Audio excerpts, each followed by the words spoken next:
और क्या हाल है भाई, ठीक है? मैं ठीक ठाक हूँ, तुम सुनाओ। वो देखो भूखा रहा है, इधर मुंह कर लो, फिर कुछ ना कुछ मांगेगा हमसे। अस्सलाम वालेकुम। हाँ ये सही है।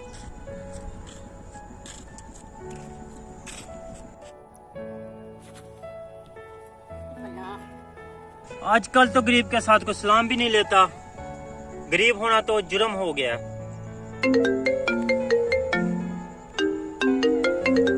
हेलो जी अफजल बात कर रहे हैं? जी जी। अफजल भाई मुबारक हो, आपका 20 लाख का इनाम निकला है। मेरा ही नाम निकला है? जी जी सर, आपका 20 लाख का इनाम निकला है। क्यों मजाक कर रहे हो सर? नहीं नहीं सर, सीरियसली आपका 20 लाख का इनाम निकला है। आप हमारे ऑफिस में आके अपना 20 लाख रिसीव कर लें। चलें ठीक है, मैं अभी आता हूँ फिर।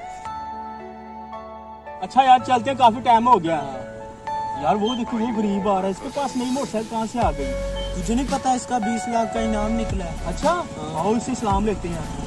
अस्सलाम वालेकुम अब्दुल भाई, कैसे हैं? पहुँच जाएगा, दे दूंगा मैं जाके।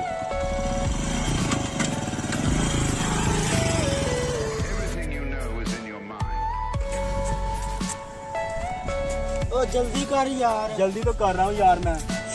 वो देखो अब्दुल नाम वाला आ रहा है। छोड़ यार, वो सलाम ही नहीं लेता हमसे। नहीं यार, पैसे वाले बंदे को सलाम दुआ बना के रखनी चाहिए और सलाम लेते हैं।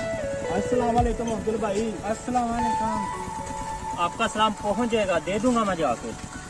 भाई ना हमने कल भी सलाम लिया था, आपने जवाब नहीं दिया। आज भी हमने सलाम लिया, आप जवाब ही नहीं देते। जब मैं गरीब था ना, आप तो मुझसे सलाम लेना भी गवारा नहीं करते थे। अब तुम मुझे नहीं, मेरे पैसे को सलाम कर रहे हो। रोज मैं अपने पैसे को जाके सलाम देता हूँ आपका। मेरे भाई, इंसान को वैल्यू दिया करो, पैसों को नहीं। अमीर को गरीब और गरीब को अमीर होने में वक्त नहीं लगता।